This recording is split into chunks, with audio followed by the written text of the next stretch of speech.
Hello guys, ito si Sir Cape Review at pupunta na tayo sa Cebu City. On the way tayo sa airport at pupunta tayo ng Terminal 2 sa NAIA Airport. And palapit na tayo sa exit ng NAIA from Skyway. Ayan. Then habang parating, medyo tumatraffic na konti. Pakanan sa NAIA exit. So yun, nasa Terminal 2 na tayo at naghahanap kami ng mag-drop off para makaalis na ako sa aking sasakyan. Ayan, so ito na. Ayan, so 6 PM na at nag-extend yung flight namin ng alas 11. Ayan, alas 8 dapat. At kitang-kita mo, napakalinaw ang aming aeroplano na isasakyan sa AirAsia. Ayan yung aeroplano na isasakyan namin. Ayan, nasa gate 15 na kami ng Terminal 2 at naghihintay na kami pumasok sa aeroplano. Ayan, so patuloy-tuloy na yung pila unti-unti. Ayan, medyo tumatagap sila ng senior lane. Ayan, so andito yung mga airside vehicles, pati itong Petron na truck, yung tangke nagre-refill ng gas para sa aming aeroplano. Ayan, yan yung mga baggage ng mga pasahero dito sa aeroplano na to. Ayan, tapos yung mga kuya dyan lumalakad pa. Ayan, mga airside vehicles tsaka yung mga container. Ayan, sa mga pasahero pumapasok na din sa mga aeroplano para makahanap sila ng maupuan galing sa kanilang ticket. Ayan, tapos si madam nagsarado ng... Ayan, eto na guys, nasa Cebu na tayo. Ang bilis lang. Ayan, dito ko na kukunin yung aking bagay. Ayan. Ayan, nag-aabang lang. Tapos pa na kami maghanap ng taxi. Ayan. Hihintay ko pa yung sa akin dito. Ayan, nasa taxi station na kami.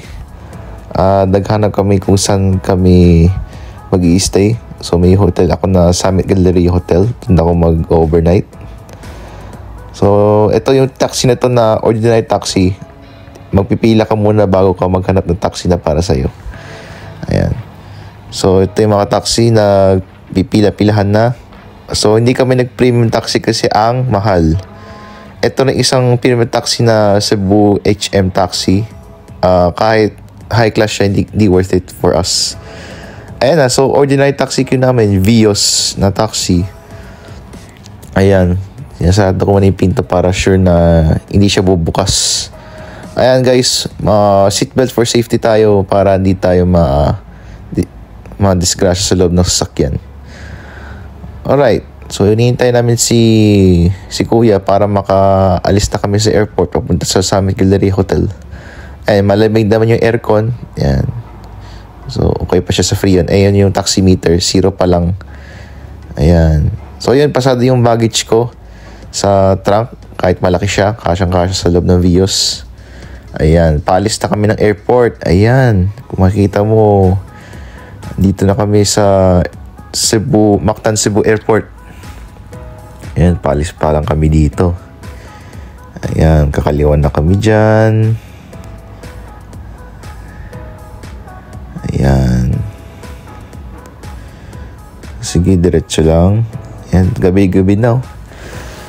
Alam mo, maghahating gabi na dito sa Cebu kami nag-arrive. Dahil lang sa delayed the flight. Ayan.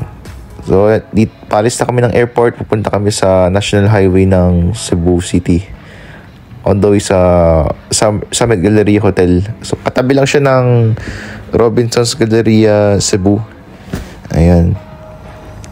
And smooth naman yung takbo ng taxi namin. Ayan. Kita mo, daming ilaw dito na reflectors. Hindi naman siya reflector, parang solar light lang ang sinalpak sa kalsada para kitang-kita yung markings. Ayan, so ito yung taxi namin. Ayan. So naka-arrive na kami dito sa Summit Galleria Hotel. Ayan. Alright, so the next day, maghanap kami ng taxi na masasakyan ulit. Yung panibagong taxi naman. So mag-aabang si Kuya Guard ng taxi. Tapos, ayan. So, ayun yung taxi na kukunin namin, yung nakuha namin. pupunta ko sa convention center sa Cebu City, may i-attend ako dun. Tapos pwede ako mag road trip saglit lang para makapagbakasyon ako ng maayos. So ayun guys, si Kuya, inubuksan niya yung meter papunta sa point B ng pupuntahan ko. At ayan. So dito naman sa Sam Ilay Hotel papuntang convention center sa Cebu. Ayan, so dire-diretso lang si Kuya. Ayan, dire-diretso lang siya. Oh. Ayan. Yung radyo inayos niya para may tugtog ng maayos. Ayan, so papunta kami dito sa may Ayala, Cebu. Ayan, sa may mesh na yan na kulay green. Ayan, malapit to sa Ayala, Cebu. So hindi kami pupunta dyan pero sa convention center. IEC Convention Center ang tawag, kumbaga ganun. May i-attend lang. Ayan, si Manong nagtitinda. Alright, so pakanan na ako dito sa may Landers, Cebu City. Ayan, dyan yung point B ko. Ayan, kakanan na kami dyan ni Kuya. Ayan. So dito mo, ang ganda pa ng mga parolo kahit di na Pasko. Ayan o. Dahan-dahan lang si Kuya tumakbo ng Vios taxi. Hehe. Ayan, kakanan ulit kami dyan. Tapos andun na yung destination namin. So yung convention center, maliit lang siya, di naman siya gaano kalaki tulad ng World Trade Center. Pero may important meeting lang ko dyan na i-attend. So ayan guys, yung taxi, babalikan namin bukas yan. Ayan, so akit na ako sa IEC Convention Center. Ayan. May lalakarin lang ako dyan sa loob ng saglit for the whole day. So yun guys, gabi na nakalis na ako sa IEC Convention Center. At ngayon, maghanap na ako makakainan pang hapunan kasi late na ako kumakain ng dinner sa ganitong oras. Alright, so na ibang taxi na to, hindi yung tulad sa kaninang umaga. Ayan. Ayun.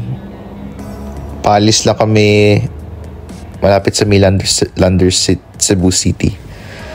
Ayan, so lalampasin namin yung Ayala, Cebu. Pupunta kami sa may Jollibee at kakain muna ako ng dinner kasi late na akong nag-dinner sa ganitong oras. Ayan, so dire-diretso lang. Ayan, naka-green na ulit si stoplight. Ayun, dire-diretso. So yung Cebu City parang ano na siya, Metro Manila lang na 2.0. Ewan ko sa comic ko na ganyan. Ayan, so ito yung Ayala, Cebu area.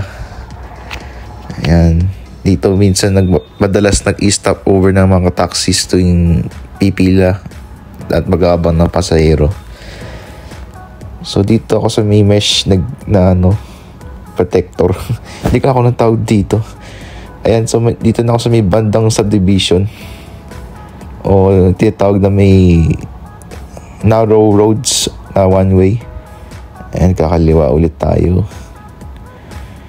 Ayun, sige, kaliwa lang. Ayan. Ayan, diretso ulit. Ayan, no? May nagmumotor pa dito. Ayos din.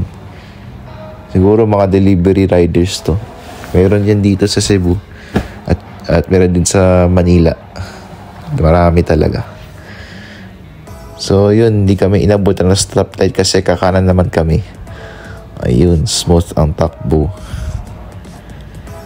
Ayun, so habang nagdidiretso tayo, nag-attend lang ako ng meeting kaninang umaga. Mabot siya hanggang gabi na. Pero okay naman yung meeting. Ayun, so ito na yung stoplight dito. Ayan. Nag-green light ulit. May iba kasi pag green light na tumitigil pa rin. Pero ayan, ito na yung taxi na sinakyan ko. Dito ako sa may sa may area ng widen roads ng Cebu. Ayan yung taxi na sinakyan namin.